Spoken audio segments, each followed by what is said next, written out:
I don't know how many takes this is. It's probably 10, maybe more. I want this to be raw and I want to do it in one take, but I can't seem to remove my ridiculous sense of humor enough to feel comfortable sending this out. So if you do know me, this will be considerably less humorous, hopefully. Although in every other take, it's not been good. I don't know how good of an idea this is, but I think it's important that we have the conversation. I think it's ridiculous that I'm doing this, and I think I deserve quite a bit of shade over it because, yeah, maybe it is a little ego thing. I don't know. I mean, I don't know. At this point, I don't know a lot, so fair enough. So, but it's weird out there. I don't recognize it anymore.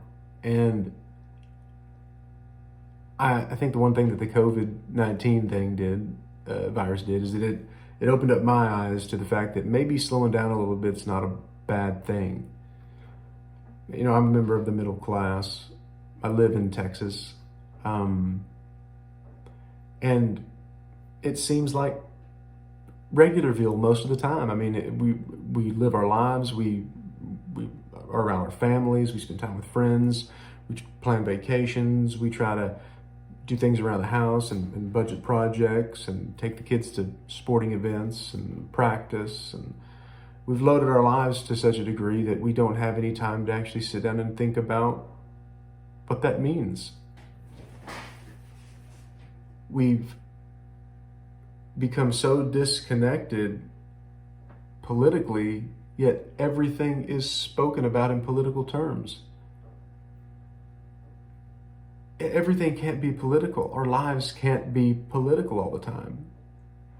However, we've got to set aside a time for it to be explicitly political. We've got to research our elected officials. We need to know what they're doing, who they're being donated to by, what their motivation is behind their policies when they've changed their opinion. Why did they change their opinion?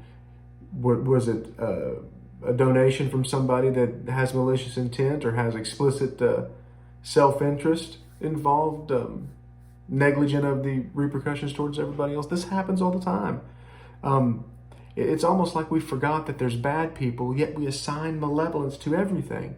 When you wash out words and words quit meaning what they mean, you dilute the language to such a degree that now nothing means anything.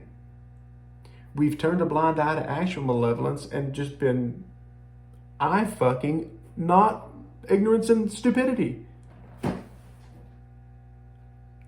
The lowest denominator class-wise in our society, we can't tell the difference between ignorance, stupidity, and malevolence, and the highest members of our class, we can't tell the difference between ignorance, stupidity, and malevolence. And so now, everything's a travesty. We've gotten so busy that we've indiscriminately tugged on the lever for Republican or tugged on the lever for Democrat without even having any clue about any of them. And we've done it to such a degree, we've become such a reductionist society that we boil down unbelievably nuanced and complicated problems to having one single causal element. And it's so disingenuous and unintellectual that it's offensive. Our political class is aware of this. They can say whatever they want, and do whatever they want, and you'll pull the lever for Democrat or you'll pull the lever for Republican. So in a way, we deserve this. It's our fault. So I think we need to seriously quit looking at government for our problems. We need to start looking internally about what we really want. we probably should slow down quite a bit and take in and understand the collective screwing we're all getting. I mean, we're all essentially getting a prostate exam from Uncle Sam, and we're entirely too stupid and ignorant to realize that, hey, there's a hand on the left side and a hand on the right side. And the hand on the right side is massive, and he's got a Super Bowl ring on, and what's going on back here is starting to really, really hurt. I mean, have you noticed your property taxes lately? Have you noticed the taxes coming out lately? Have you seen, and you think, wow, yeah. And then you look at our political class and you're like, I'm paying for this shit? And so you blame them. No, we put them there. We put them there. Start educating yourself. Start understanding. Start understanding to such a degree that you exercise the right to not pull the lever for that person. Don't let anybody tell you that not voting for a person because you cannot bring yourself to morally stand behind either one of these people is a bad thing. There may not be a bigger right that you have. You do not have to vote for these people if you don't like them. And don't let a damn person tell you otherwise. That person is ignorant and needs to understand why that's a horrible idea.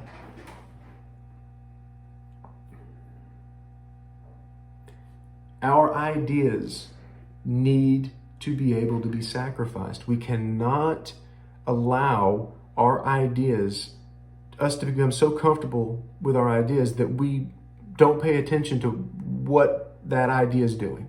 You need to have your ideas out in front of you so that not only can you look at them, but other people can look at them too. Because if your ideas cannot be criticized, then you're automatically wrong. Now, that doesn't mean that there's no truth in that idea. It just means that you have allowed that truth to get so corrupted that it no longer is valid, and you need to go back inside and figure out how to explain why that problem you have has validity. And it needs to be supported by objective reason and empirical data. And objective truth needs to sit on a pedestal higher than emotion and lived experience. It just has to. It can't be any other way. Now, that doesn't mean that you can pull feelings out of everything. You certainly cannot. And I'm not trying to say that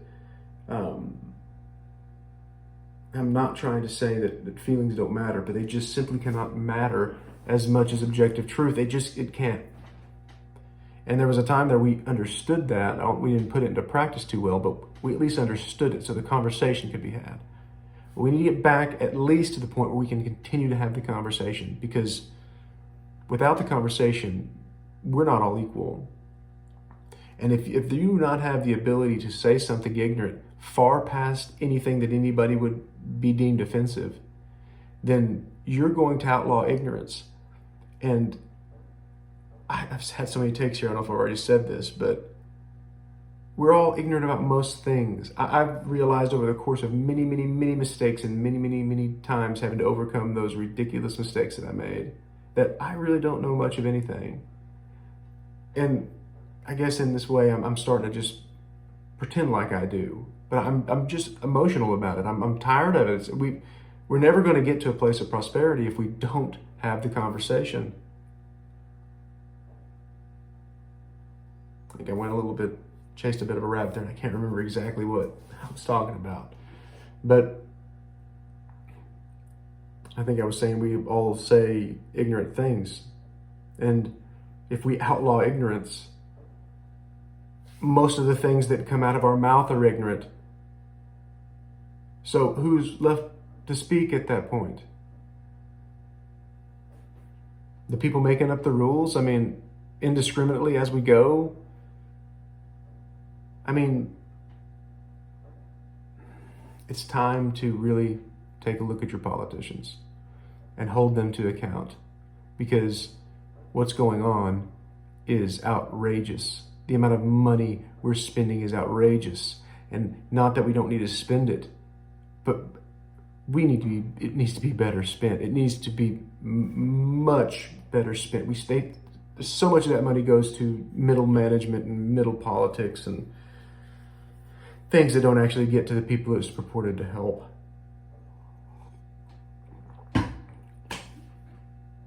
We need to get back to personal responsibility. And I know this is going to be considered a right-wing talking point. But at what point would personal responsibility be a talking point of the right? I mean, I can understand how the right would talk about it more, but the left ought to adopt it. You have to be judged by the things you can control, and the things you can control ought to make up your character, and that's how you should be judged.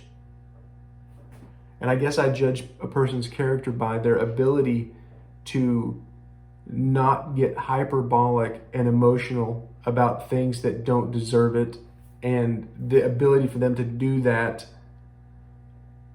across time and across different value hierarchies. And the better you are and the more proficient you are about distinguishing or differencing, anyway, the difference between ignorance, stupidity, and malevolence, that's how I think you should judge someone. And again, all these ideas I have are up for grabs. I'm just talking at this point. And I think I'm right, but I don't know. You also should judge somebody by their ability to parse information in a way that puts objectivity over feelings in as many scenarios as they can. You know, it should be looked down upon if you have road rage, because you can't even imagine the fact that that guy just wasn't paying attention because maybe his wife and him had a fight that morning and his mind's in 1,000, or maybe he's heading to work and he hasn't been performing like he should, or maybe something's going wrong with a lady at the house, or kids and her got into a fight and she said something she shouldn't have, and she's feeling guilty and she can't take her mind off of it. Now, we shouldn't do those things. We should try to not do those things, but those things are a daily occurrence. We deal with things on a daily occurrence. Life is ridiculously hard for everyone. So assigning malevolence and having road rage at somebody for drifting into your lane is stupid. Okay? And we can fix ignorance. Stupid's a little harder. It's a little bit difficult to fix stupid. But again, stupid's not malevolent. So if that guy's yelling at you and you turn around and it pisses you off and you start yelling, now you're both stupid. And that's a place you need to start fixing. And the people that can tell the difference between ignorance, stupidity, and malevolence, we ought to think more of them and think more of their opinion. Now, does that mean the stupid, ignorant person doesn't have an opinion? Of course not. Of course not. It just means societally, we should hold their opinion less. Legally, their opinion should be the same. And why this is a hard thing to understand, I don't know. And again, if I'm wrong, tell me I'm wrong, but show up with some evidence and some objectivity to show me I'm wrong. And don't draw stupid correlations or feel the need to show up without any evidence at all.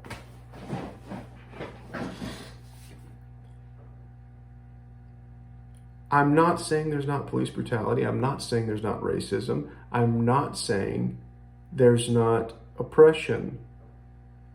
I'm just saying, at what point are you thinking we're going to get to prosperity, freedom, equality, tolerance by force? You don't legislate love. You can't legislate love. Love is built over time. Nothing really worth anything doesn't take time.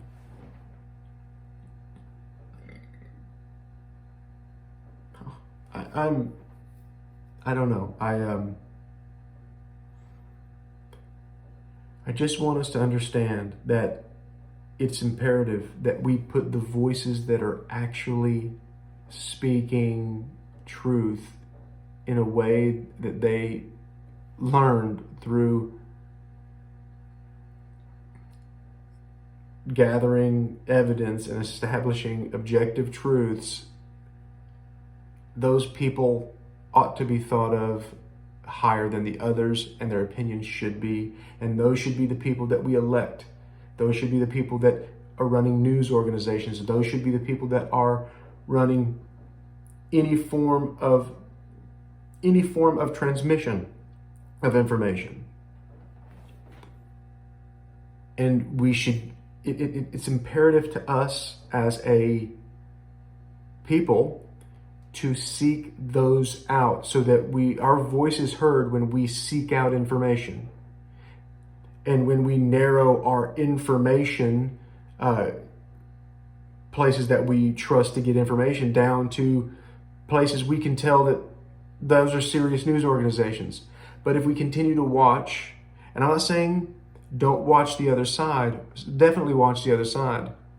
But if we continue to watch and give credence to these major news conglomerates that are trying to wrap up the news in 2 to 3 minute clips on a 5-minute panel for 15 minutes, you're not getting anything there. And that's no longer news. It's a soap opera at that point. It's just a talk show. These are the death throes of a fledgling, dying organization, and it's well funded, but people will quit advertising on these platforms if we really take the time to learn what's true and what's not. And it's getting harder by the minute, and I think that's why it's so important. We need to get back to where you can find truth. You can see what is objective and what isn't. But the lines are starting to blur, and it's time for us to get those lines very well defined, or at least as defined as we can. But that's up to us. That's up to us to quit pulling the lever for D, quit pulling the lever for R indiscriminately. We've got to start to love one another. I'm obviously less emotional than most, but we've got to